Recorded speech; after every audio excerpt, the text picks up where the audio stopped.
Hello, this is Unlimited Splash, where I draft too many colors and try to get away with it. Today, we're doing the best thing anybody can do, which is drafting the powered cube. So I'm currently on a trip, absolutely exhausted. It's the middle of the night. We're going to have a bit of a more low-key stream than usual, both because I'm really tired and because I'm trying to be a respectful hotel guest and not just talk super loud in the middle of the night. But I have been so excited to play Cube. Also super excited for Lorwyn. I played a lot of the original Lorwyn. Didn't draft so much, but played a lot of like kitchen table Magic with my friends back in those days. So really looking forward to it. But we have like 2 weeks of Cube, which is totally awesome. So please excuse the maybe lower production quality than usual and the maybe more low key chill vibes as we wait for a table here in the middle of the night in our hotel. I just couldn't wait. Like, I really want to squeeze out every single day of cubing. So someone has spoiled our fun by not queuing up, but it just means you get to learn more about my fun and exciting life as we wait for the second table to fill.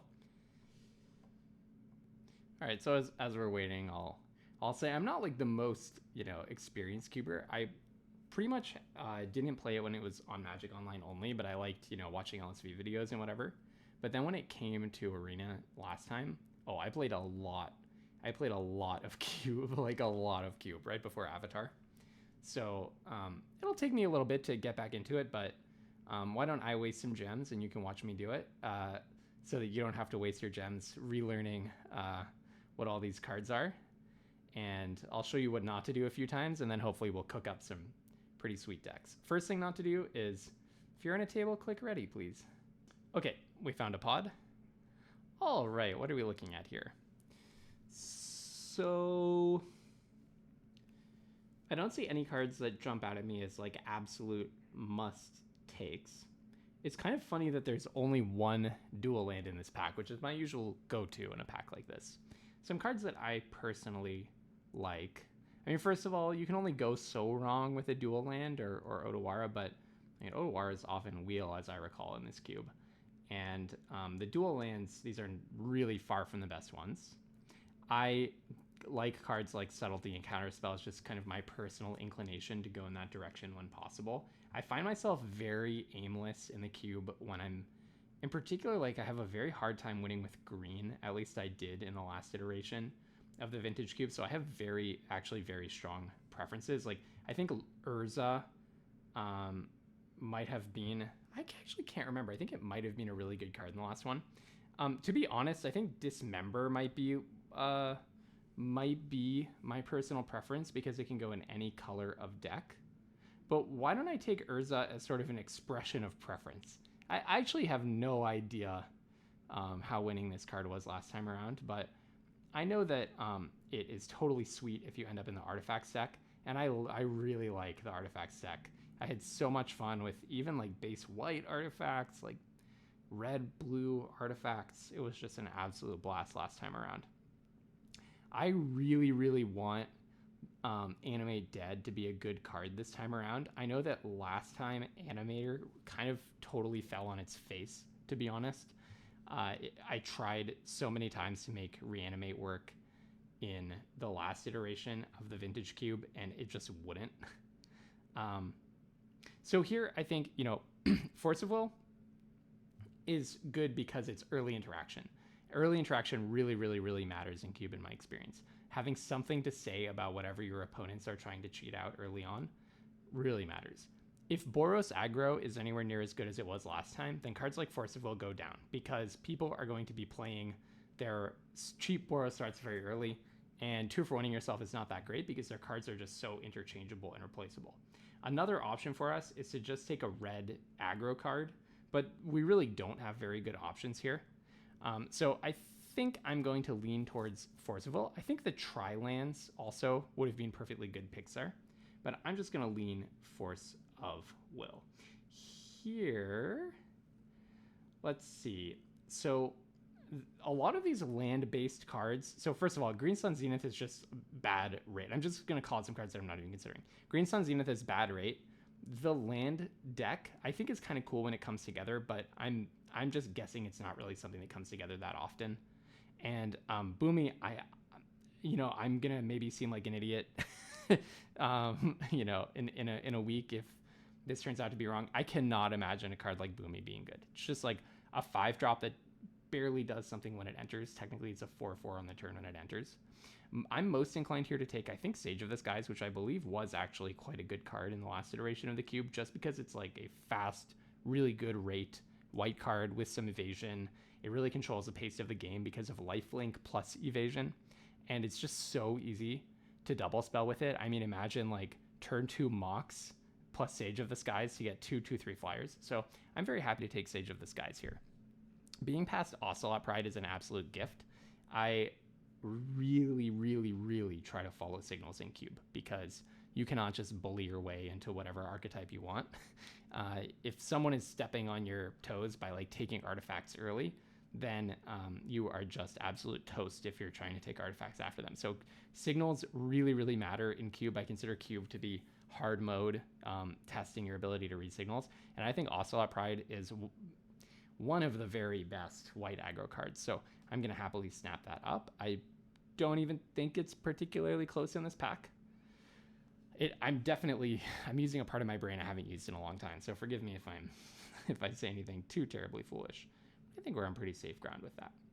Now, I really want Show and Tell to work, but oh my goodness, a symmetrical card like this I think it almost can't be good. I think LSV was saying the last time that the cube was on Arena that the place for Show and Tell, maybe it was Marshall, but I think it was on LR, the place for Show and Tell is in a best of 3 where you can side it in against like a very aggressive deck where you just know after the first game that they're not going to have something to put in. In best of 1, I think you almost cannot play it. So here, I'm between one of the cheap red and white cards. I think I'm honestly, let's see, Thalia would be a little awkward if we do end up like blue-white. I think Intrepid Adversary is not that great. So I'm just going to default to taking the cheap Oh, no, there's a fetch land. I didn't notice the fetch land. Sorry. I was about to take the cheap interaction, and then I realized there's Wooded Foothills, which I had previously thought was not a fetch land. So here, I tend to think that these put a card on top. Like, I remember Enlightened Tutor was one of the very worst cards in the last iteration of the cube. I also think Monastery Mentor tends to just be too slow. I am actually leaning Figure of Destiny. I have no idea. I think this is probably not very good. I was going to say I have no idea if it's any good. I think it's probably not very good. But there's very little for us in this pack. I guess Lotus Petal technically if we ended up in some kind of artifact-infused situation. But I actually think I just want the fast white card in this situation. Helps me double spell Sage of the Skies. It is a 1-drop in white, enough said. Okay. Here, I think Territorial Kavu is like a complete trap. I can't really imagine this going very well. I have not seen Samwise, so when it enters, choose a permanent in your graveyard that was put there this turn. Return to your hand and the ring tempts you. I don't know about this card because I was never playing white in Lord of the Rings. I suppose Portable Hole is cheap interaction. It seems conditional. But we're probably not building a Saheeli deck here. Samwise doesn't seem too amazing, so I'll just take the cheap interaction. I'll just take the thing that can interact early. I love when the Ren and 6 deck comes together, but I think it rarely comes together in Cube. I think Fire Blast is perfectly good. I suppose I could take a Stomping Ground, but I just really did not have good experiences with red and green early in this format, so I think I'm going to snap up. Well, let's see, technically, right, yes, no, that's fine. I was thinking Wooded Foothills plus Stomping Ground maybe helps us with potential future fixing, but I think Fire Blast is nice. Fire Blast can often just put you over the top. Let's see, I think Virtue of Loyalty is probably perfectly good. Worst case scenario, it's a 2/2 for 2 in white, a very highly aggressive color. We're not playing Triplicate Titan. I think Fiery Confluence is probably too conditional in best of 1. Probably doesn't really make that much sense. I was actually considering taking Lelia. When it attacks, you get to flip over the top card. Are we just in Boros? Aggro? It could be. I guess I'll take Dion out of this pack. I don't think anything else is very convincing. think actually all of those cards are pretty darn bad. I suppose I'll take the Sunbaked Canyon, right? I'm happy to be paying life to hit my lands. That sounds pretty good to me. Well, it really looks like we're just in Boros, right? Okay, so maybe I'll take the Alia then. If that's what's open. If that's what's open, I'm not going to complain. Okay. Probably more likely to want the Monstrous Rage. I'm not even thinking about playing this Urza and this Force of Will at this point. I've seen absolutely no credible evidence that I should be blue. Okay. What is good in this pack? So, first of all, I'm almost certainly taking Mana Crypt. I have to believe this is just the best card by a lot. I found Yura and Essica last time around to be quite good, to be honest. Much better than I expected. When I first read it, I didn't think it was anything, but in Web, okay, I didn't play the Spider-Man set, so maybe I would have known this if I played Spider-Man, but in Web was like really good. I was getting so much value out of in-webbing things and then getting a second enters trigger. I found this card to be so good, and I would get it. I will not be shocked if we wheel this card, but I think we shouldn't. I think someone should be taking this. So I'll keep an eye out. I mean, I don't know. I must have things like, okay, Sage of the Skies is a good example. Like in Web, you're Sage of the Skies for value, and you're slowing something down from their hand. So I'm going to try to wheel this. It happens a lot. Core Steel Cutter's got to be pretty good, right? And probably Ancient Tomb as well. Also, Lingering Souls is still awesome in Cube. I would need a way to pay for the black, but anyways, I'm going to take Mana Crypt. We're an aggro deck. We want to play our cards quickly. Broadside Bombardiers is like just an incredible card. It is an incredible card. I would get this card like second, third, fourth, last pick the last time that the cube was there. Look, it's literally banned from Historic, which I didn't even know. The things that this card can do, you can sacrifice. So you play it, and then it can immediately attack because it has haste. And then you can sacrifice any creature, any other creature, or artifact. And it deals 2+ that card's mana value to any target. So a very common play pattern would be something like, I don't know, you have like a good 2-drop or something. I play a mountain. I play Broadside Bombardiers off of my Mana Crypt. I sack my Mana Crypt to blow up your blocker, and then I can just get in. Also, it has Menace. It's so easy to attack and have it live. This card is amazing. I'm trying not to talk too loudly here in the hotel because of my excitement about Broadside Bombardiers. Okay. Containment Priest is not playable in this version of the cube, I think. Well, I mean, you know, compared to like Virtue of Loyalty, it's about as good without the whole like enchantment effect possible after it, because it's just going to come up. Like, you're not going to be able to predict that this is going to happen. This is a card that's meant as a sideboard card against cards like Flash, right? I'm very curious how Phoenix Fleet Airship goes, by the way. I don't think it can be very good in Cube, but I assume they put it in for some reason. So I'll take Monastery Swiftspear. Overall, a pretty bad pack. I really want Flash to be good. I really am looking forward to that kind of a build around, but we're not doing it right now. I'd be happy having Urza's Bauble. Always happy having this. The point of Urza's Bauble, by the way, if you haven't seen, you know, LSV do this, even if you don't have any interactions with the Urza's Bauble, you can just play it instead of a card. Ooh, Ong's Iceberg's in here now. Interesting.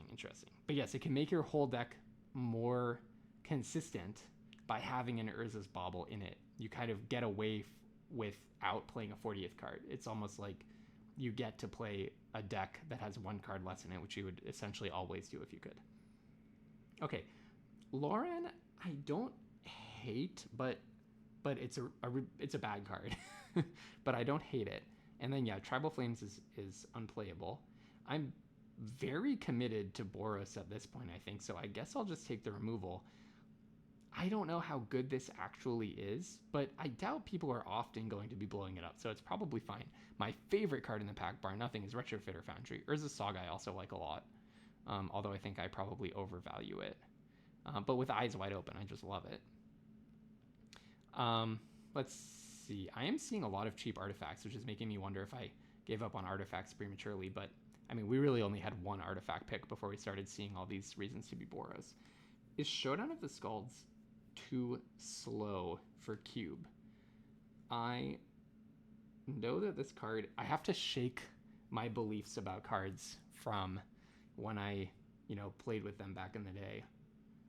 It feels, I don't know, people might make endless fun of me. I think I know that Generous Plunderer is at least pretty good. This thing can just do a lot of damage. This card comes out on turn 4, exile the top 4 cards, and then it does something on turn 5. Feels like it could easily just be too slow. If that's like the best card in the cube, forgive me. Oh, I wish I were playing a deck that could use Library of Alexandria.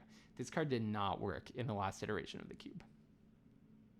I almost certainly just want Galvanic Blast. I'm not going to hit the Metalcraft though, so in that case, do we prefer Suplex? If I cannot hit the Metalcraft, then do we just prefer Suplex? No, I think I want the 1 mana instant speed removal. It's probably better for us in context than Joshua. Hey, maybe we'll wheel Joshua. I don't know. Probably not. Well, there's probably no more wheeling. Where am I at? Pick 7? Yeah, okay. Never mind. Well, Faithless Looting could be good in my aggro deck. Oh, Artifacts is so open. Rats. Let's see. I haven't seen this one. It attacks, or at least I don't remember it. It attacks each combat of Fable. When it attacks, discard your hand and draw 3 cards.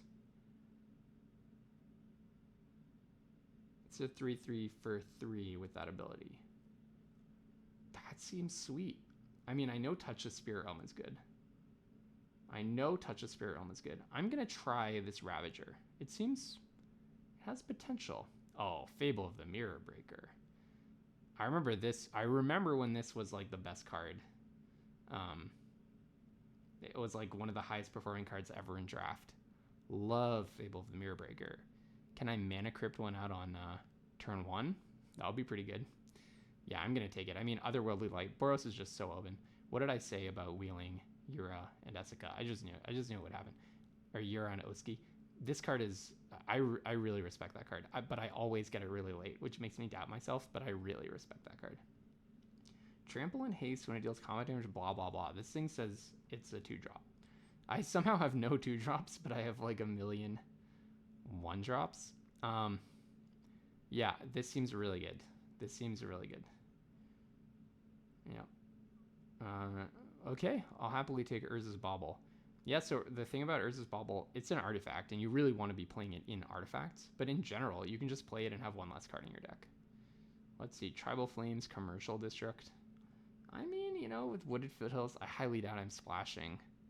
I'll pass the Retrofitter Foundry to encourage someone to be in artifacts. Someone needs to be in artifacts here, and I want them not to be in Boros, so I'll just pass that to them. And I actually, how did I know I was going to wheel Joshua? Okay, I have to get rewarded for all this game sense, right? Someone has to reward me for the game sense. The fact that I knew that I would wheel Joshua, I'm just on it. Tolarian Academy. Why are you doing this to me? Artifacts was so open. I started with an Urza out of preference for artifacts. Didn't see any artifacts payoffs. Then this whole last pack was just full of all the best artifacts. Now we see Tolarian. We could have had Tolarian plus a Retrofitter Foundry. Are you kidding me? I passed a Retrofitter Foundry and then opened a Tolarian Academy. Well, okay, all I can say is I better trophy with this boring Boros aggro. Well, I'm just going to take the Mox. I mean, it's off color, but it's a Mox, so enough said. I'm just going to take it. Maybe I'll wheel Descendant of Storms. That would be nice.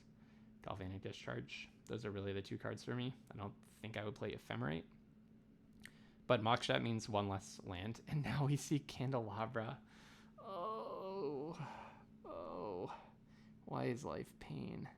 I could have had Candelabra, Retrofitter Foundry, every single bauble you've ever seen, and Tolarian Academy. That would have been so much fun. Okay. Can I companion Lutri? Yeah.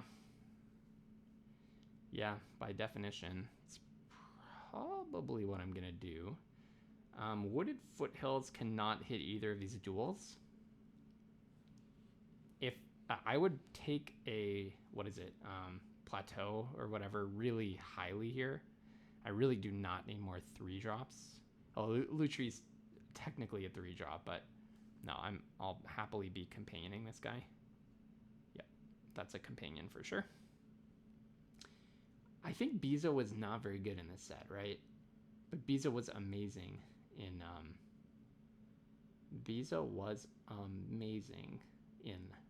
Bloomburrow. So I always think it's going to be amazing. Wow, so there was a Flash, and then there's also an Atraxa. That's sweet. I can't believe they put Redirect Lightning in here. That's awesome. That's awesome.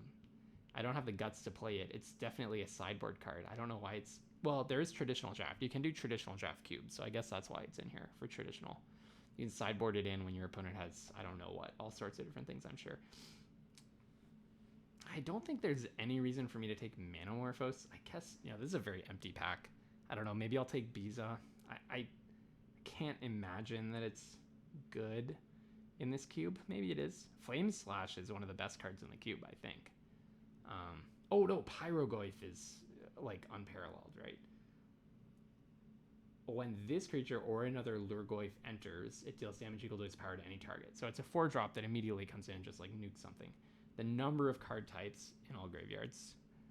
So we have several ways of getting many different card types in graveyards. No, I mean, this is awesome. There was like a Lurgoyf deck that you could draft in the last iteration of the Arena Cube that was like this funny deck you would get sometimes where you just have like 3 different Lurgoyfs and they start all triggering each other.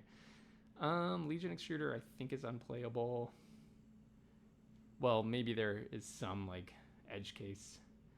Sundering Titan had a horrible game in hand win rate, but I realized like it's because the whole point is to tinker it. If you draw it, it's a problem for your tinker deck. So the decks that could win off of it never wanted to draw it. I don't know. Now there's a Mox Opal. I'm getting depressed at the artifacts deck I could have had. I guess I'll just take Legion Extruder. I seem to be getting cut on Boros now. But I strongly believe it was open pack 1. I don't think it's Lava Spur Boots. I actually wonder if Screaming Nemesis is good, better than some of my 3-drops. I'm going to have to cut a lot of cards. Right now I'm cutting every single one of these cards. I'll probably maybe play the Wooded Foothills, probably not.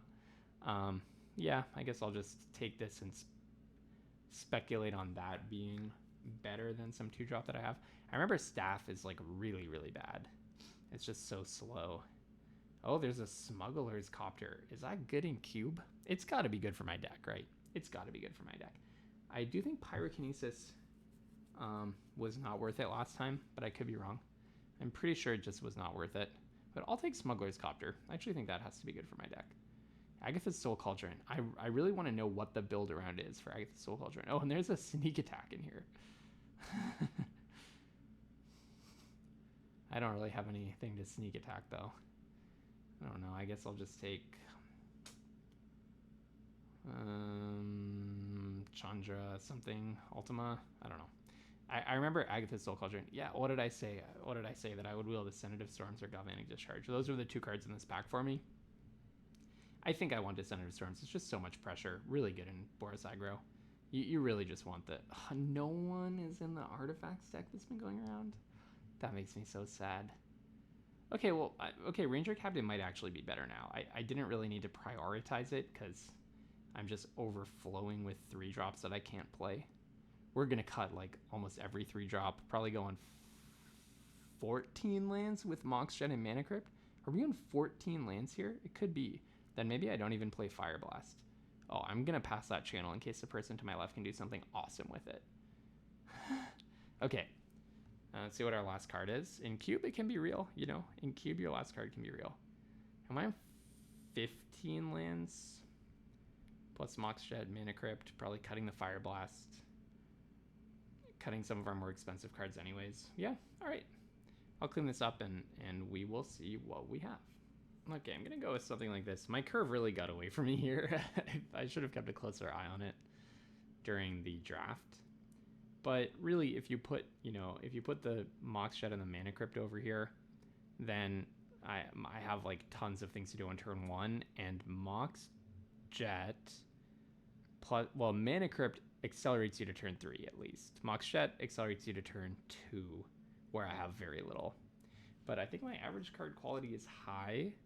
I think 15 lands makes sense if I get a little bit choked on lands, which hopefully won't happen. But if I do get a little bit choked on lands, then I'll just cut the Fire Blast for a land. So, all right, let us see how this goes. Hopefully just some straightforward Boros shenanigans for us today. All right. We had a bit of a matchmaking hiccup, but now we have a game. Well, I mean, it doesn't have a 1-drop, or both companioning Lutri. It doesn't have a 1-drop, which is worse than my average hand. But it has a 2-drop, so I can just start cracking in with Plunderers, I guess. Looks like their deck probably can use Lutri a little bit better than mine, I'm guessing. Yeah, my hand is very fair, unfortunately. Granting the opponent treasure tokens may not be my best strategy looking at their deck. I'm wondering. Yeah, I'll let you do that because I just want to get as much damage in as possible. Also, I like the idea of getting to play Ranger Captain of Eos. I'm actually not even sure what I search for, though. Maybe, well, what are my other options? I can play Descendant and Smuggler's Copter, leaving my treasure. Oh, that might be good, too. Okay. So in with Generous Plunder, deal 4 to you, which is kind of nice. Descendant and Smuggler's Copter. Oh, is this some web animation here? I didn't even know about that. So what can I do? I can in-web my Generous Plunderer. That doesn't seem good. Does it? Sacking my treasure to in-web your Plunderer? To in-web my Plunderer? I would like to get value off of the in-web, so it'd be nice to do that to Pyrogoyf or to Ranger Captain. Yeah, Ranger Captain. Okay, let's not do that right now.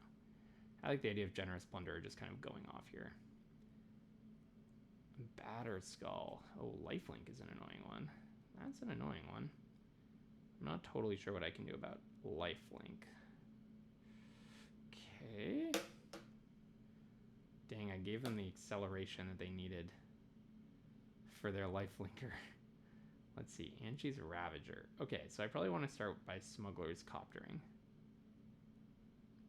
And probably tap. Oh, let's see, maybe I can do Ranger Captain as a first stop. What do I want to get exactly? I do choose to take that action, thank you. Ocelot Pride is a good one, isn't it? Yeah, Ocelot Pride's a pretty good one. If you gained life this turn, I don't really see a way to gain life. But yeah, let's grab that guy. Play it? Sure. That sounds right. Smuggle. Smuggle it up. In for 3. What can you do? Your opponents can't cast non-creature spells. Right. Okay, in with the Copter. I choose to loot, yep, bravely, and pitch the Screaming Nemesis. Well, right now I'm glad that I am playing the Pyroblast. I was on the fence about it. Okay, let's see what they've got. If they attack, I'll probably double block. I didn't use my mana as efficiently as I could have, I guess. I did make my Pyrogoyf a little bit better. No, I think I'll just double block. I mean, obviously there's 175 trillion things that they can have here. But I really want to get rid of their Lifelinker if at all possible. Okay. I guess they didn't want me forbidding them from playing non-creature spells. It does make my Ocelot Pride a lot worse, doesn't it? Generous Plunderer plus Ocelot Pride is a sweet combo, though. So you make a 1/1.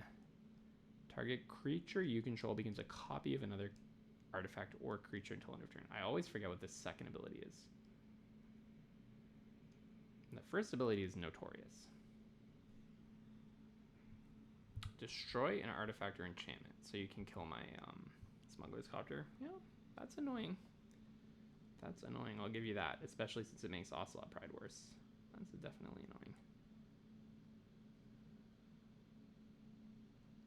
I'll take that action. I'm brave enough. I think I'm going to just Pyrogoyf onto Loran. I think that makes a lot of sense. Let's just shoot Loran, because I really want to get in with Generous Plunderer, which is now worth a lot of damage, and you have First Strike, so I'll attack with that as well. Shoot you for 4. Oh, you have something with Flash? They highlighted their treasure, which makes me concerned. Nope, okay. I don't know if it was exactly right to attack Saheeli. It just feels like that's important to their game plan, and I'm already dealing 4 damage to them.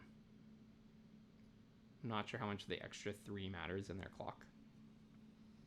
Okay, you can bounce this batter skull and start making big guys. Sure. And you make another 1/1. Yeah, that's pretty good. It is summoning sick though. Yeah, I'll just keep doing that. Play a land. So I could play Virtue. Let's see.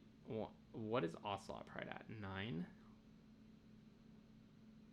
Okay, so I can Virtue, making a 2/2.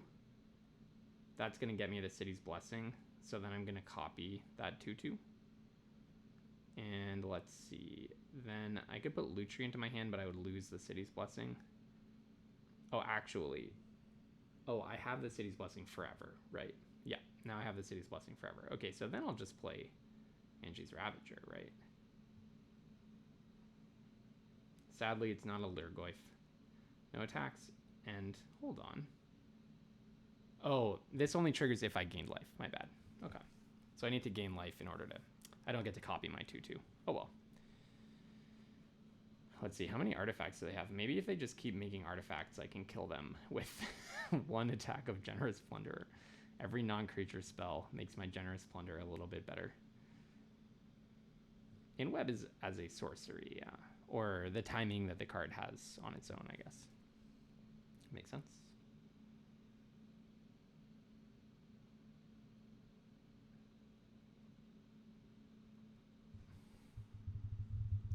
Normally I pause during these like periods of my opponent thinking a lot, but I'm just playing on like one small screen in my beautiful hotel room. Tezzeret. I remember this being like completely unplayable in Edge of Eternities, but I guess in Cube it's pretty good, eh? It's got some uses. Okay.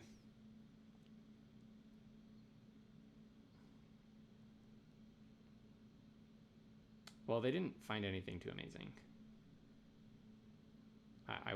There's definitely things I was more worried about. So how many artifacts do you have? Okay, so this is not an artifact.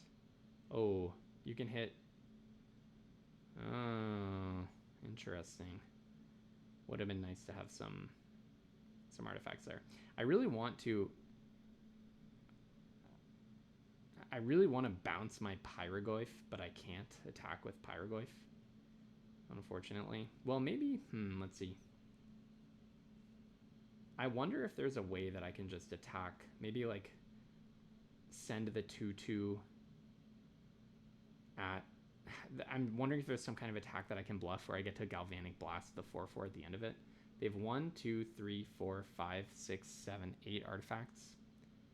But I can definitely not put together a lethal attack, especially because they can just bounce something in response. So why don't we open with just casting Virtue of Loyalty. I wonder if they have a counter. Kind of looked like they were holding a counter. Mana Leak. Yeah, okay.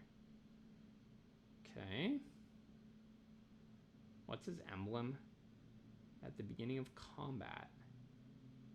Oh, you have to attack. That's too bad. Okay, well, if you have to attack, then I guess I just attack with everybody. I actually forgot that one had to attack. Too bad. Maybe I actually send everyone at Tezzeret. Kind of want to keep Ocelot Pride.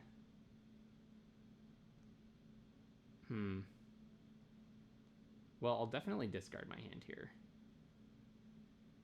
I think they have to do like a lot of chump blocking. Discard your hand, then draw 3, deal 10 to the opponent. Yeah, again, there's no way that I can do a lethal attack, unfortunately. Oh, not what I like. Not what I like to see. Yep, makes sense. Yeah, getting rid of my Generous Plunder is a big game for them, isn't it? Okay. Tezzeret takes 4. Okay, maybe I also could have sent in Ocelot Pride. That's kind of funny. I didn't really think that would happen that way. Well, okay, that's too bad. They gain a lot of HP, and Tezzeret survives. Not a great play for me. Does not feel good. Feels like something did not go well. Well, they can't bounce Pyrogoyf, right? I can bring Lutri into my hand and play it next turn. I'm not sure what good that does for me, but I can do it. They can almost do the same thing. Maybe I should have held on to Generous Plunderer. No, because they could have always either spellbombed it. That's the thing. They could have bounced it before combat anytime, and this thing has a vigilance. Okay. I don't know. Maybe if I can get Flame Slash, I'm really happy. It might be curtains for us. I'm not really sure what is going to happen to fix things for us. Oh, there's that Retrofitter Foundry that we passed. No, I'm kidding. It's a Retrofitter Foundry out there in the world. What's your last card? Yeah, with Retrofitter Foundry down, I think I'm toast. An inglorious game 1, but we'll get him next time. All right, I'll play Mox Jet. I mean, I won't concede yet, but I think we are just sunk. Play the land. Lutri does have flash. I guess I can attack with Pyrogoyf, but I don't know. They're gonna. Yeah, I don't see how this game's gonna go in our favor. They just, like with Retrofitter Foundry down, they can bounce my stuff. They can make infinite chump blockers. I don't see how we're ever gonna push lethal. All right, let's reorient, see how we can rebuild our deck, and try to win the next one. Okay, just made one change, which is swapping out a more expensive card for Aang's Iceberg. Probably would have been nice to have a little bit more interaction, a little bit more removal. Really, we just wanted to be pushing more damage earlier on. And my curve is not that good. I maybe should have just mulliganed the hand that had no 1-drop, as I say, as I keep a hand that has no 0 or 1-drop. But this is not so great for us because it makes our own Fable slower. But we can't just not play a 2-drop. It's just not an option. Monstrous Rage is nice on Thalia as well because it makes a first strike trampler, a pretty chunky one.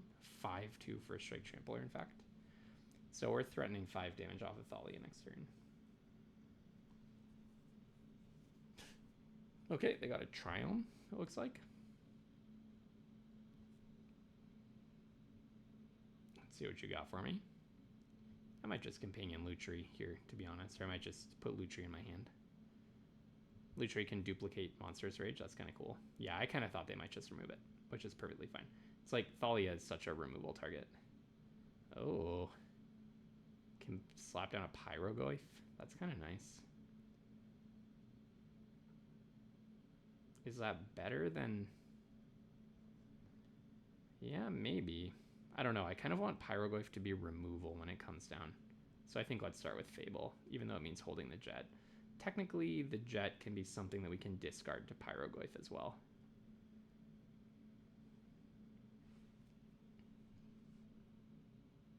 Currency Converter. Okay, that's a slow one.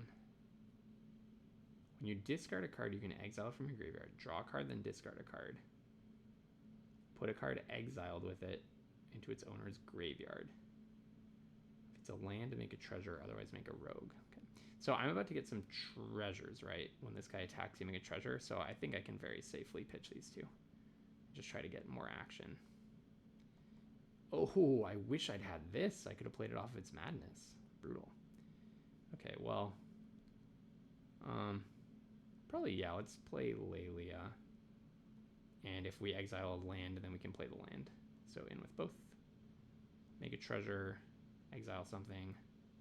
It's not a land, but it is an Ocelot Pride. And now I have a treasure to play that with, so very, very happy to just do that. This is looking more like aggro than whatever I was doing last game. Okay, then this is going to turn into that guy. Oh, sneak attack. Oh, I'm scared to see what that is. Yeah, I think we are just going to not get sneak attacked.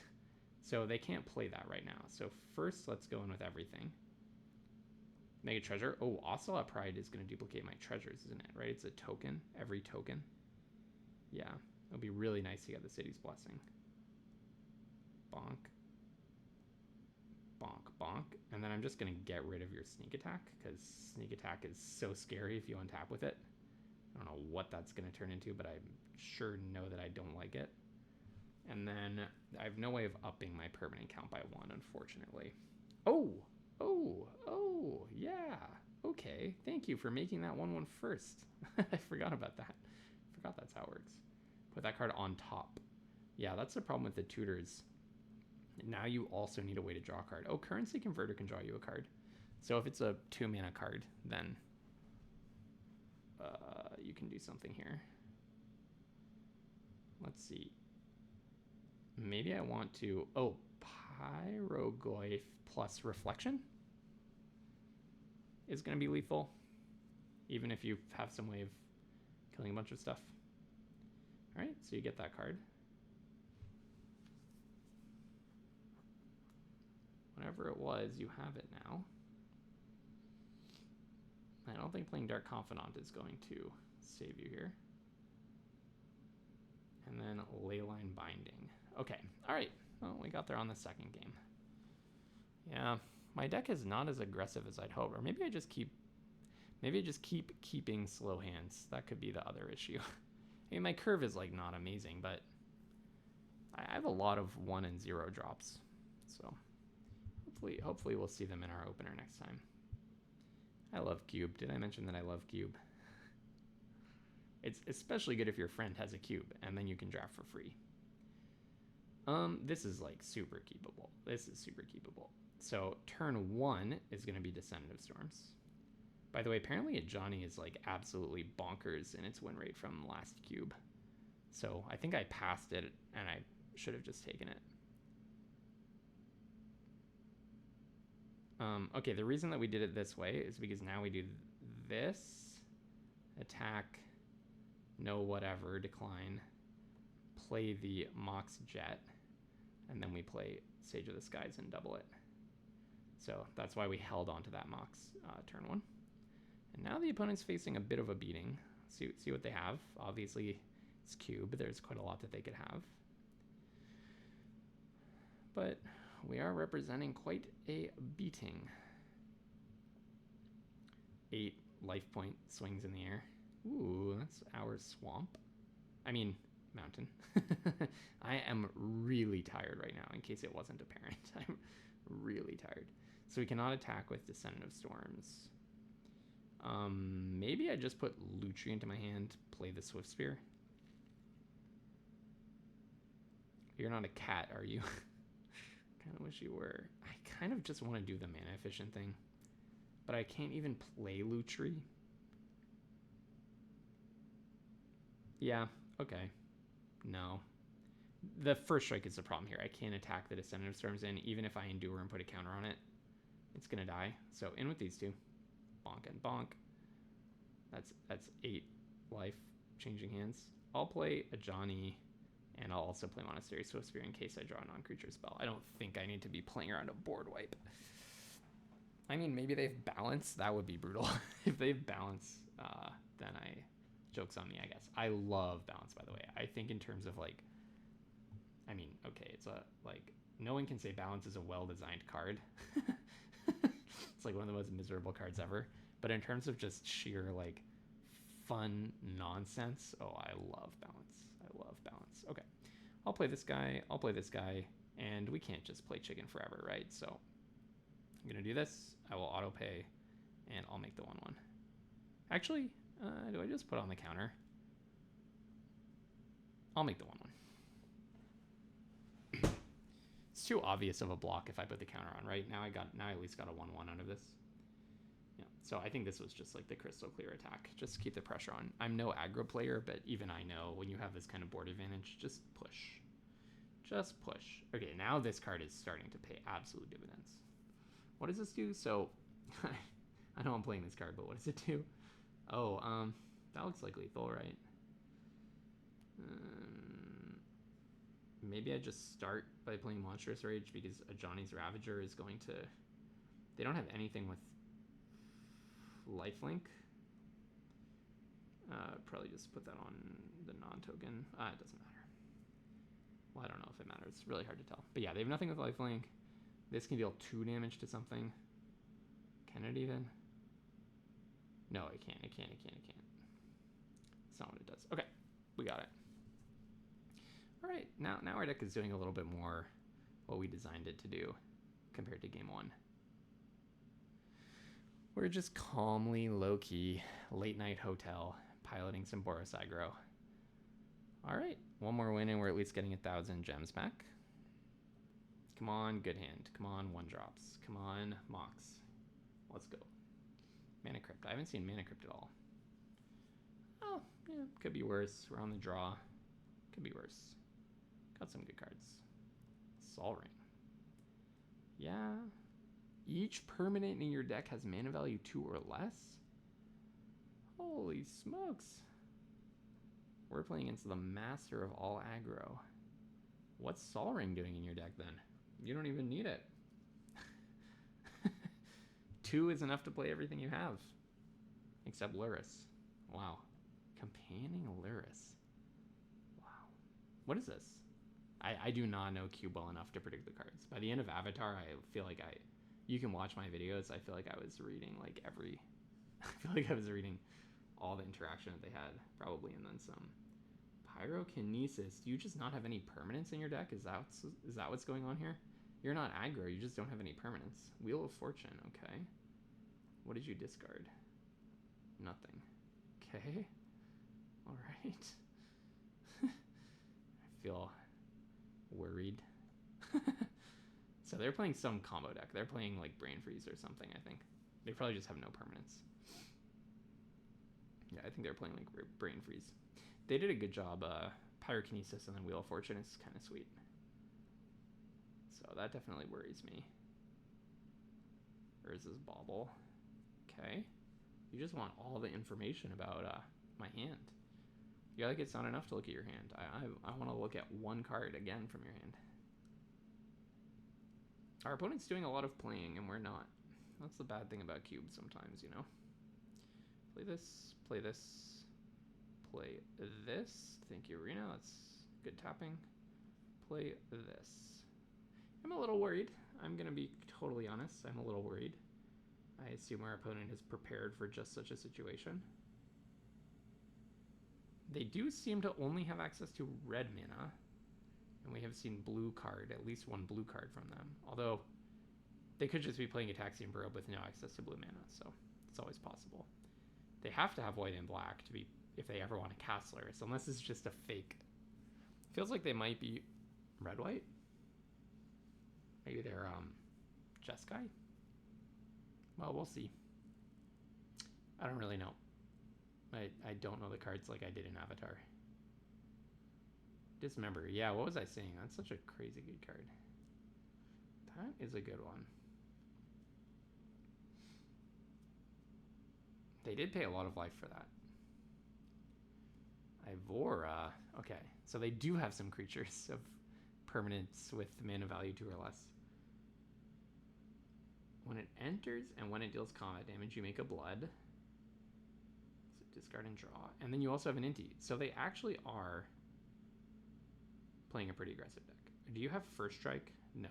Okay. Well, Portable Hole is a nice one. I'm just going to do that. Goodbye, Inti. In with Generous Plunderer. Actually, I probably do Monstrous Rage here. Because that's just a lot of damage, right? Go to blockers. I'm just going to Monstrous Rage. Oh, yeah. And then I can still play Angie's Ravager, so bonk for 5. And then, yeah, I'll play the Ravager. And it's on you. If you can kill me, you can kill me. Or if you can kill these things, then I probably lose. But we're playing aggro, and the point of an aggro deck is to be aggressive. So that's what I know about aggro. That's about the sum total of all that I know about aggro. Not a fetch land. I like it when I'm playing aggro and my opponents play fetch lands. If they start digging, I'm happy. Yeah. See, I like this. You do get a counter. Let's see what else you've got. Descendant of Storms. So they actually were playing an aggro deck? That's so funny. That's so funny. This really is just a deck that was built to companion Luris, isn't it? I thought Luris was in here because they just weren't playing permanents because they're playing some kind of like mega control deck. but they were actually just playing a Lurrus deck. I wonder if they like first picked Lurrus and then they were like, okay, now how do you actually like do this? So you are legendary, but you are not a artifact, sadly for me. Pretty sure I just go in with both still. Angie's Ravager has to go in. I choose to take that action. Then they have to block both. If I attack with both. Okay, so I can play Yura and Oski right now. So let's do that. I think I like the way that this tapping is happening. Let's just drop this. So this thing, sack, creatures you control gain indestructible. Urza Saga, enchantment land. Okay, well I guess it's just enchantment. Guess it's just enchantment. I'll play this. And then, so I have to attack with Angie's Ravager. You're probably going to block it with the 3/3. Then if I also attack with Generous Plunderer, you could trade off Ivora plus Descendant for that as well. Next turn, you don't have a creature and you're at 3, and I'm attacking with Urandoski, and I can play Lutri. The other option is to just give you another turn. I attack with Angie's Ravager only, and I'm just trying to build up 6 artifacts on your side of the board. But you can pull Lurrus and play it in one turn, and it has a lifelink. So I don't think I'm going to win by just building up that many artifacts. So I'm going to go in with both. Not totally sure if that was the right move, but I'm going to go in with both. Angie's Ravager is sweet. I think this card must just be good. Okay, yeah. That's the other thing, is you can just sack the treasures, yeah. So, okay. Angie's Ravager is good, isn't it? I don't think this was in the last iteration of the cube, so maybe I'm being foolish. Maybe it's like out there with an F win rate. I think it's new though. I don't remember seeing this, and I'm guessing this is going to end up being good. It's just a really nice piece for an aggro deck to have. Okay, they're worried about a removal spell, which makes sense.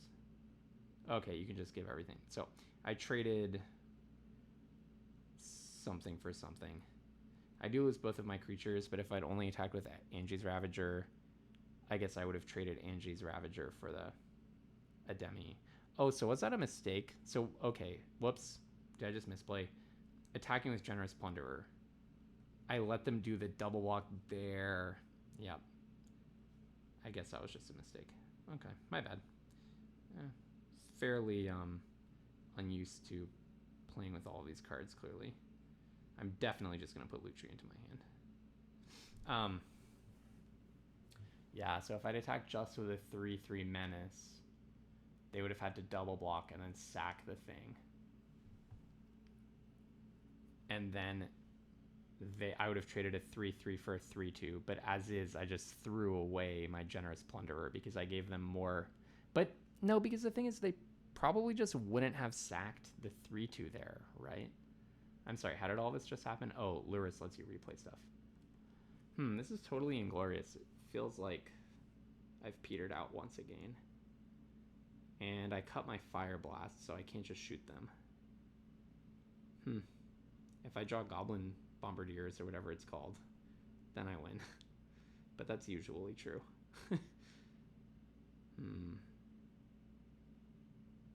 Yeah, maybe I screwed up. You get to recast a Demi. Oh, that's brutal. That is absolutely brutal. Oh, Pyrogoyf just wins, doesn't it? Okay, that was lucky. That's why Pyrogoyf is the freaking MVP. Zap. Yeah, okay. Pyrogoyf got me out of a bad situation that I foolishly put myself into. Okay, hey, we're making back 1,000 gems. Oh, that was a... I don't know. I'm gonna... As I say, I'm actually completely exhausted right now. Definitely not playing my tightest. I'm gonna have to go back after resting up and try to figure out what the actual optimal attack was and whether I just threw away that 3/3. It's very possible I did. But it's not obvious to me. It's not obvious to me right now. Okay, we have a game. Let's see. That looks like a mulligan. Sunbaked Canyon, Crypt, Ocelot Pride, Mirror Breaker. Yeah. Yeah. Honestly, do I just put back a Mox Jet? No, I put back a Mountain, right? Yeah, that's the stuff. That's the stuff. So I can play... I do need the red. I was like, can I just empty my hand turn 1? But not quite. Not quite. So I play Mana Crypt, Mountain, Fable. Unfortunately, I cannot also play the Ocelot Pride. So let's hold back this Jet in case we draw the 2-3 that duplicates itself. Ocelot Pride is so sick with Fable of the Mirror Breaker. Oof. Maybe I throw away... Maybe I actually do just throw away Mox Jet. I wish I drew that Menace card. Or not Menace, Madness. Do I throw away Mox? Yeah, that's probably for the best. No, drawing a Mountain is really... It's worse than having the Mox Jet, but okay. Play this. I attack and make a treasure. Which means I could Aang's Iceberg at the end. I think I'm just going to bring this guy back, though, rather than assuming that Aang's Iceberg is going to matter. What am I at? 7? It's pretty good. So this guy's going to flip. Sylvan Caryatid. You have Hexproof. Okay. Ouch. Stop doing that to me. Come on. All right. Play this. You have Flash, so no need to do anything there. In with both, clearly. Make a treasure. Next. You block that one. Bonk. And bonk. Now, I'm going to make a cat, which is going to put me up to having the City's Blessing, and then I make another treasure. Seems pretty awesome. Oh, I could have cracked this at the end of my turn, after the City's Blessing and everything happens. But, well, I don't think that's necessary. Okay, so what do you do when a land enters? Put a +1/+1 counter on something. Double the number of +1/+1 counters. Okay. Oh. Okay, well, I guess that's the one that's going to have to eat Aang's Iceberg, because otherwise it's going to kill the Iceberg. So, goodbye to you. Okay, what do you do? Make a token. So I could play this now. I don't think I'm waiting for instants and sorceries. I think I'm just going to slap this guy down. Also, I can make a copy of it. No, you're legendary? Yeah, so I can't.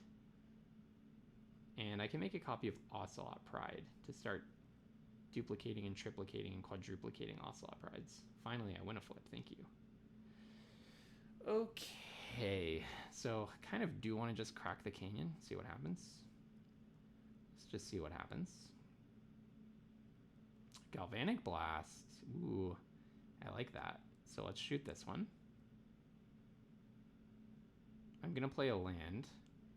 Do I tap Mana Crypt? Kind of feel like I'm past the days of wanting to tap Mana Crypt. I mean, maybe I'm supposed to be concerned about something? I can't think of a board wipe. There is a returnal permanence to their owner's hand or whatever. I really want to make another Ocelot Pride. That seems kind of sweet, right? Hold on. Hold on. Something funny is going to happen here. Something really, really funny is going to happen here. So might as well play this. Something very funny is about to happen. Just watch. Just watch. Just watch. If you like tokens, you're going to be happy. You're going to be happy. Okay. Okay. So,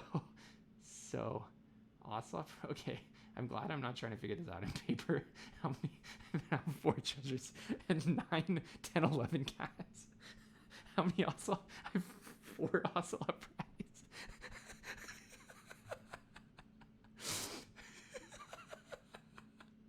How many generous plunders?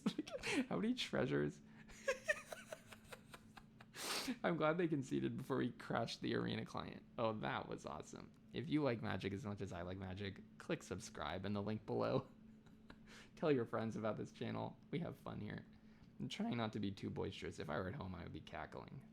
But there's just one wall in between me and some poor guest of this hotel. And they don't need to know how many ocelot prides I have, so just keeping it on the down low tonight.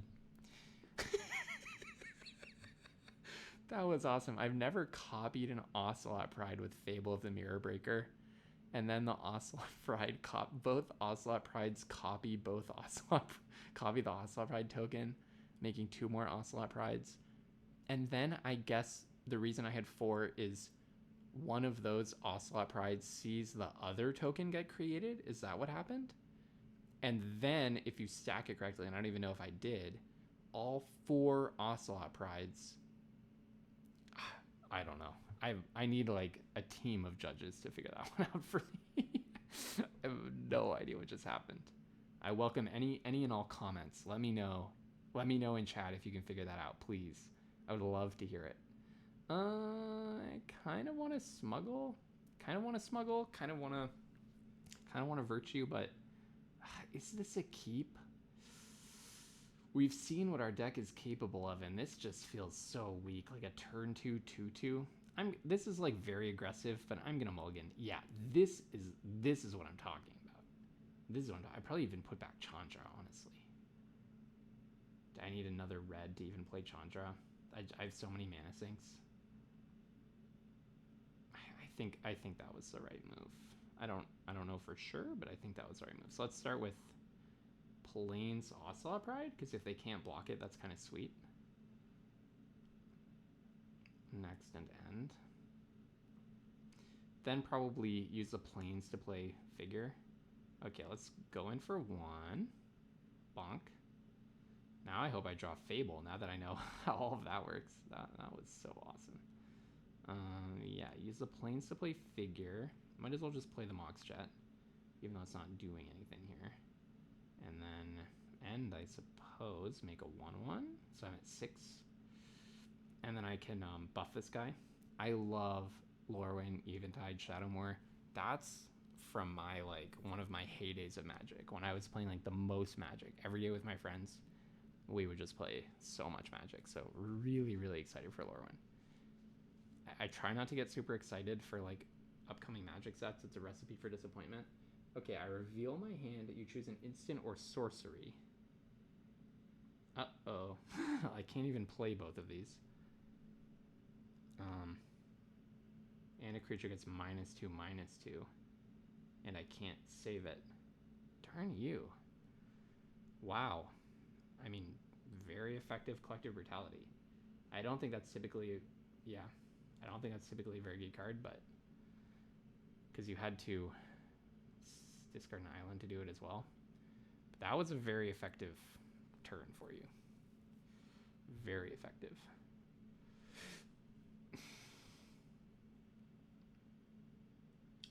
Yep. It's kind of my game plan right there. Gone out the window. Okay. Interesting. So they don't have any small creatures that they're about to play. Alright, I'll buff you. I take a pain, but it's definitely worth it. Play a land. Buff. In for 5.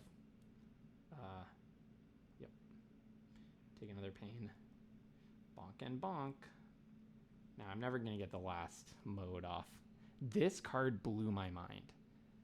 When it first came out, I mean, it was absolutely mind-blowing that a card could, like, just become a totally different card from paying mana.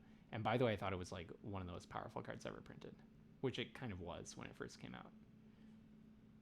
I loved that card. Okay,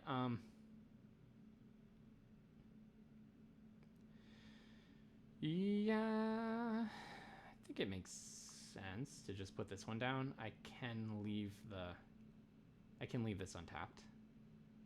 You could have a lot of responses here, but none of them can be a counter spell, I don't think. Again, I don't really know the format, but oh, you could have destroy target thingy with mana value less than whatever, you know. There's like a 1 black removal spell that's the Figure of Destiny hater. There's nothing to be gained from in-webbing. I think I didn't build my deck super good to show. Yeah, cut down. Oh, power and toughness. No, that's not what I was thinking. I didn't show it super well to show like the the power of Yura and Essica.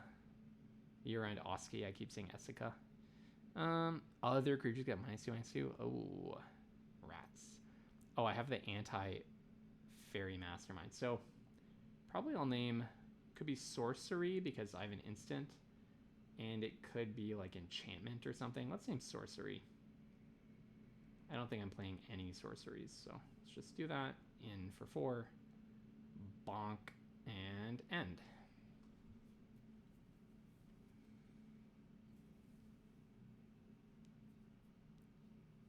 I don't think I'm ever going to get off the second mode of Galvanic Blast. In theory, I could Lutri and try to copy the Galvanic Blast, but that's so slow and it requires way more red than I have. Flying Death Touch when it enters draw card at the beginning of combat. So let's just do this right now. Zap it before you draw like a counter or protection, unless you just did. Looks like they just did. Oh no, wait, that's an island. Okay. I thought that was a face down card. Thought that was a sleeve. Okay, yeah, now you get to play Fairy Mastermind without it getting zapped. Oh, you can do that, and because it has flash. Oh, you could have done it no matter what. Yeah, okay, I made a mistake. That was definitely a misplay. I was supposed to wait for them to target the card, so they just got something back. I can sacrifice this to draw a card. The issue is then I no longer have red mana. So I go in with both. You get to trade with Yura, so this is where my mistake really hurts me a lot. So that's too bad. That shouldn't have happened that way. Although now they don't have a living Fairy Mastermind, which could be pretty good for them. But anyways, I'm going to maybe sack next turn. I'm going to put Lutri in my hand even though I don't have the other red. Like, if I draw a mountain, then this is going to look like a really good decision. And I'm going to seem like a genius. If I don't draw a mountain, who knows? Okay, you get to give my guy -2/-2. That's correct. Okay, I can force a trade. Smuggler's Copter is kind of a good one, isn't it? I do like the idea of discarding cards. First, I'm actually going to crack this. I think I just need stuff here. If I draw red cards, I'm, you know, super punished, but okay. I'll just play Smuggler's Copter. This is like really weak. Actually, do I attack? So brutal. I can't even activate my Smuggler's Copter. Lutri is just dead in my hand. Yeah, no, I don't attack. No way. I'm gonna ask them to show me a removal spell. But please don't. The issue is now if they can draw an extra card, then Harvester of Misery becomes something I can't attack into. However, I can still attack with Smuggler's Copter. I just need to get a creature. I do have only 15 lands in my deck. I've already seen my mocks, so lower probability of seeing a land. Oh, looks like they have something to interact. Looks like they have something that interacts right here. They're mousing over all of my stuff. That's not the most lovely news I've ever gotten. I would love to get in an attack with Smuggler's Copter, cash in this dead Lutri for something. Or the dead plains. Lutri's a little bit more dead than the plains, probably. I don't know how I'm going to draw 2 red sources. I only have like 7 left in my deck at this point. Maybe I shouldn't have sacked my Sunbaked King. And honestly, half of me just expected to draw a mountain as soon as I did that. Let's see. I mean, if I can get to attack with Smuggler's Copter, then... Oh, I just snap take. There's like no possible reason for me to not take this. This makes me suspect they have return all permanents to their owner's hands. But this is just a clear take, like, absolutely. Okay, Sage of the Skies is kind of good. So I'll start with, actually, do I just play the Sage and attack? I'm really wondering what they have. Do I just play the Sage, crew, and go in with 2 creatures? I think I just want to see what they have, actually.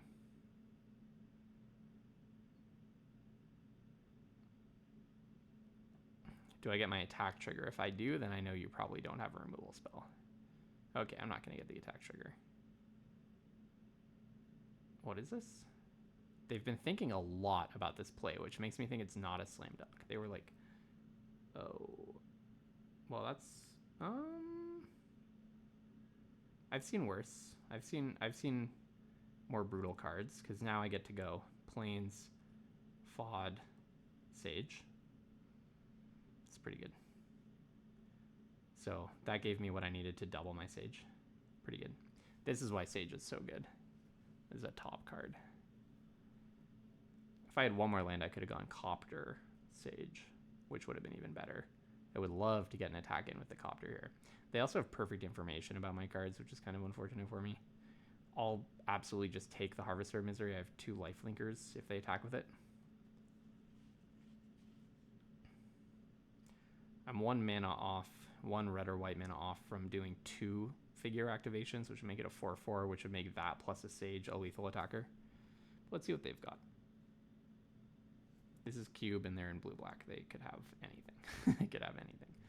There was no predicting that it would be Mystic Confluence. Proft, attack, easy take, very easy take. There's just no possible reason to block here. I'm still absolutely the beatdown.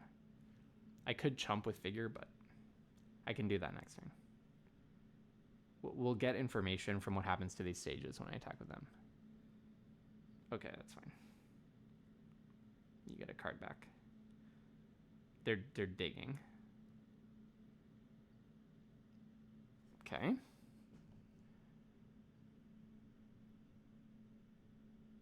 We're thinking really hard.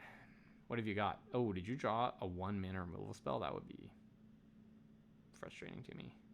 You did. Okay, that's frustrating to me. Play a mountain. In for 2. Play a Smuggler's Copter. Copter is gonna block, allowing me to loot. Is it? No. I'll just take the damage. Because then I'm representing lethal on the crackback, right? No, I'm not. Because they can attack with both, forcing me to chump. Oh, okay. Then I just need to draw a creature, and they need to have nothing in these 2 cards plus the card that they draw after they get a creature through. It's looking not great for us. I do block with Copter. Yes, I do block with Copter. Now I see it. If they attack with both, I activate Copter, and then I block Enduring Curiosity with it. If they have a removal spell, I'm just dead, actually.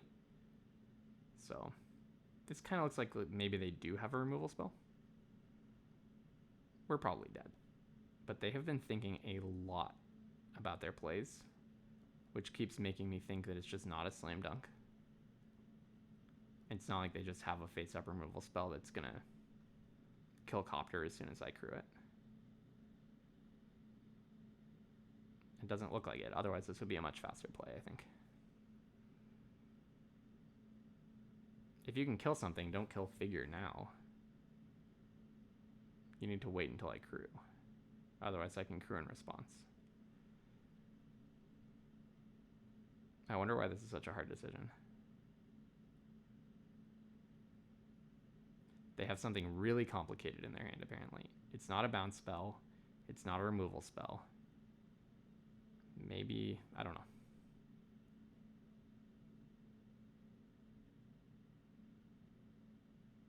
They're reading figure. They're reading Sage. Okay, crew the Copter. Pass to blockers. Block the 4/3. Discard Loot Tree. Take the action. Discard Loot Tree. Clearly. Go to damage. Okay, you get through 6 damage. And then what? Comes back, you draw a card. What did you get?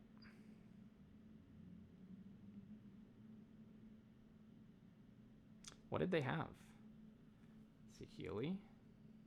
Target artifact becomes a copy of an artifact or creature you control. Fire Nation Occupation. What is this? From the extra bonus of Avatar. Make a 2/2 with Firebending 1. When you cast a spell during an opponent's turn, Make it 2/2 with Firebending 1. Oh, that's a pretty good card.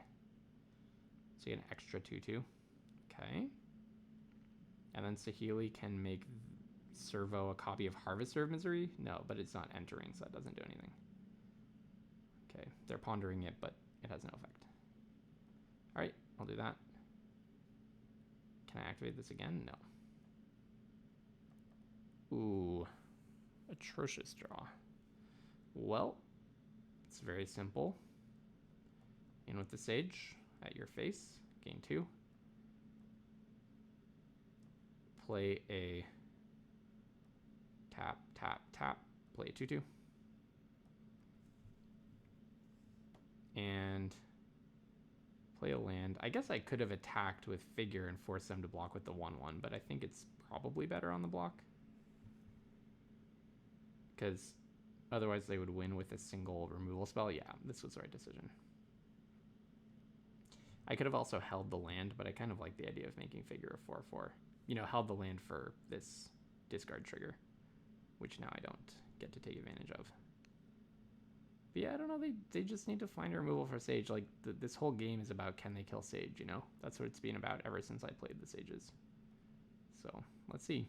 Let's see if they can kill Sage.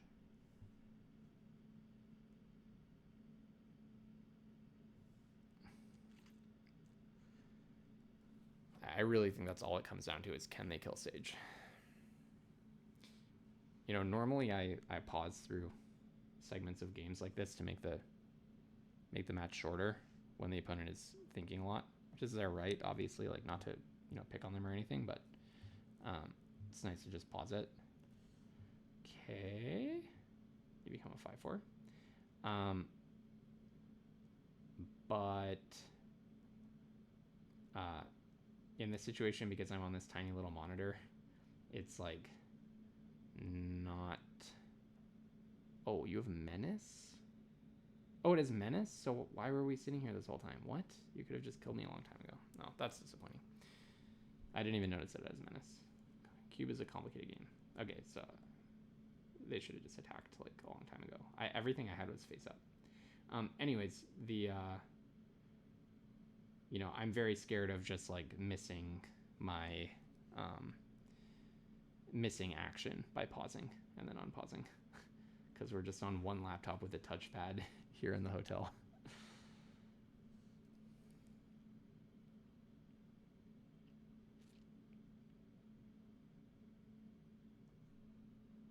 All right, we have a game. Speaking of pausing and unpausing, I guess I'll keep it. You know, it's not the greatest hand again. Like, I do kind of feel like I'm seeing my 0 drops and 1 drops less often than I would expect, but probably we can start with Thalia. Thalia can be so disruptive to the opponent's game plans. It's often just a major removal magnet. Next turn, I'm not wanting to Virtue anyways. What I want to do is play Ranger Captain and then fetch something that can allow me to double Sage. That's the goal here. So in with this, play Ranger Captain, and I'm sure I just want the Pride. What is it called? Ocelot Pride?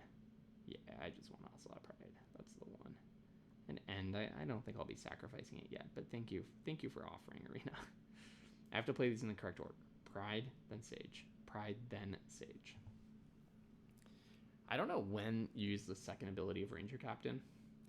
It's like if you feel like your opponent is ramping up to a Brainstorm, but you can't even, like, you sack it and then they can play an instant in response. So I don't even really get it. Second from the top and I gain 3. Okay. Sure. All right, play this in for 3. Okay, let's see this in the correct order, please. Ocelot Pride, Sage of the Skies. And then Sages, they add 2 things to the board, and they gain me life to activate the Pride. It'd be nice if you already have the City's Blessing when you play Sage. This is if you think your opponent is going to play a sorcery. Maybe in best of 3, if you know they have like a bunch of Wrath of Gods, like a bunch of sorcery speed board wipes, then you would sack this on their upkeep when you're like winning, unless they play Wrath. Okay, almost certainly I'm just dropping Chandra. No, don't kill it. Don't kill my beautiful Ocelot Pride, please. Please. Please. Exile it. Exile it. That's so rude of you. Okay, I understand. We all do what we have to do. Okay, so exile the top card, you may cast it. If you don't, it deals 2 damage to each opponent. Yeah, don't mind if I do. I cannot cast it, so you'll get zapped with 2. Well, I figured, like, you know, Arena seemed to be letting me, so I was like, am I missing something? Alright, bonk, bonk, and bonk, putting you to 6. Right, I mean, this is looking like an aggro deck. Do I just sack Ranger Captain on their... Is this the time to sack Ranger Captain on their upkeep? Maybe. Maybe. Because, like, there's a lot of non-creatures that can save them here, but not that many creatures. They can just come in and totally change the tide here. I guess one really big flyer would do it. Has to be really big. Loot. Oh, we'll see if Loot does it. So you have haste, so they can activate, draw 3 cards. Draw 3 cards. Okay, all right. They chose not to. I appreciate their restraint. All right.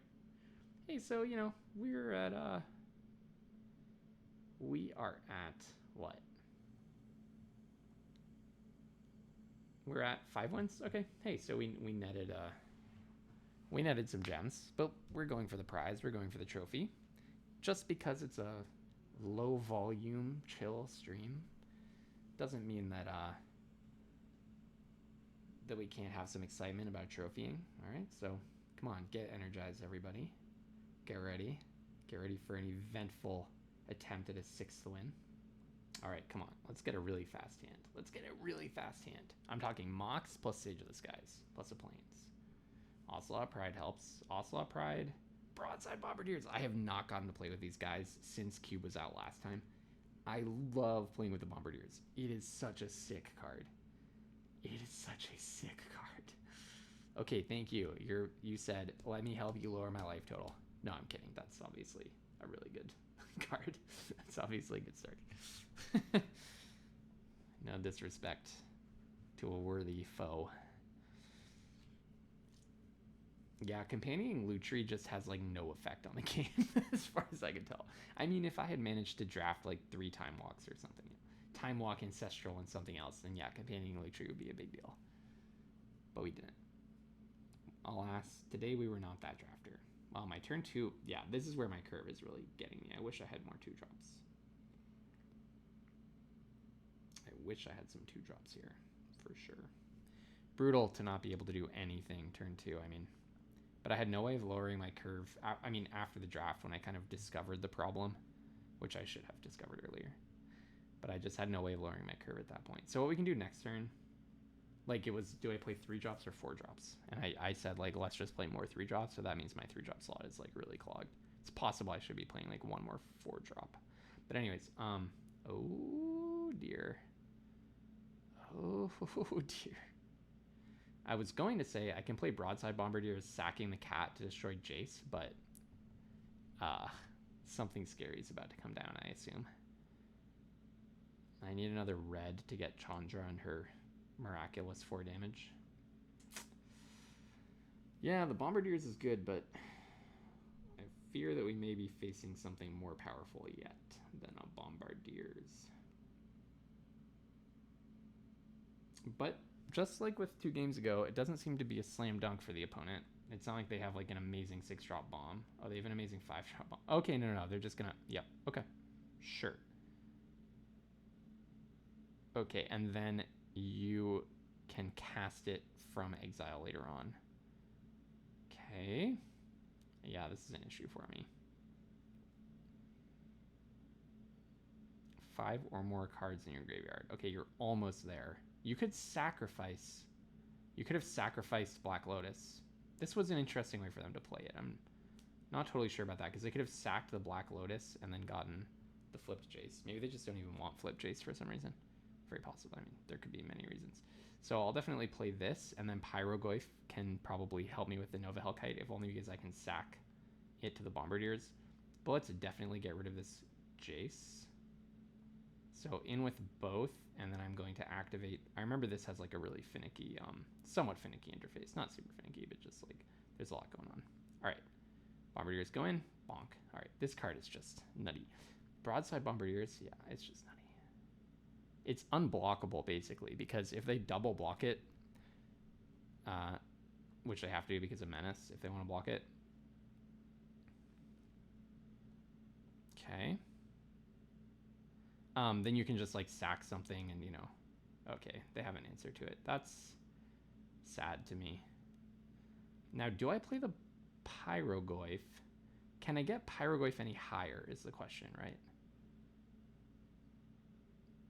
Because if I can get up to 5 in all graveyards, if I can get up to 5, then I could kill Nova Hellkite, which is what I'm really afraid of here.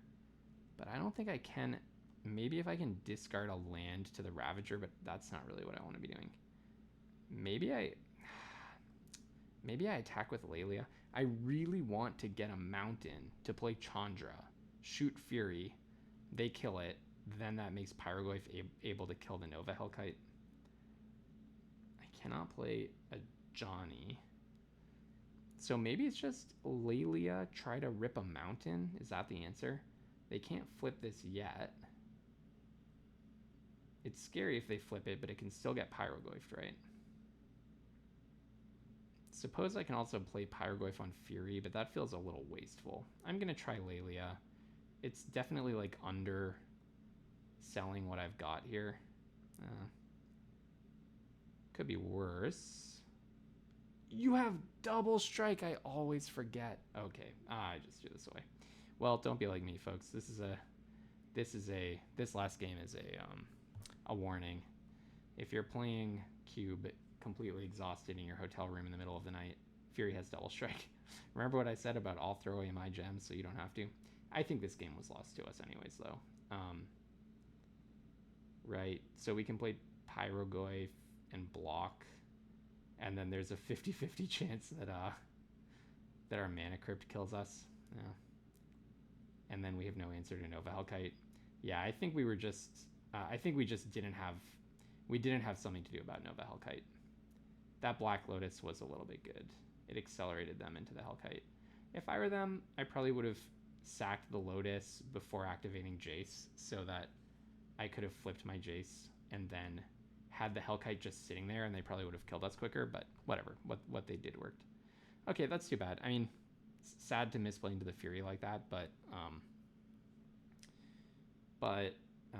you know, I mean, it is what it is. We're just enjoying the experience of cubing. So ultimately, in the end, I mean, 5-3, you know, I don't feel too sad about that, but this was far from a slam dunk or like an amazing run.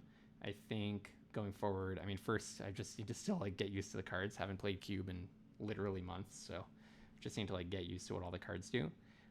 My one drop slot was weaker than I thought. I kept just not seeing one drops, and in retrospect, it's because if you separate out what are non-creature spells here, like all these are non-creatures. So this is why I didn't have stuff to do on turn 1. So terrible curve, actually. So I think we're, you know, pretty grateful to have escaped.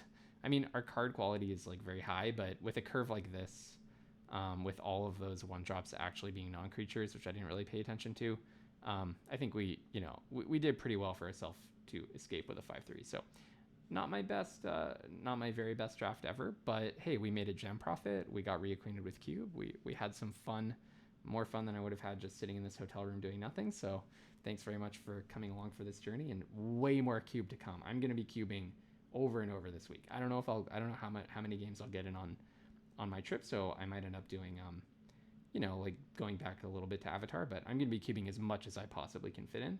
And certainly from like Sunday onwards when I'm back into my normal routine. So thanks very much, everyone, for sticking around here. Sorry for the, you know, lower production quality and lower energy level, but was really happy to be able to bring you a cube. And until the next stream, have tons of fun playing Magic, and don't be afraid to splash.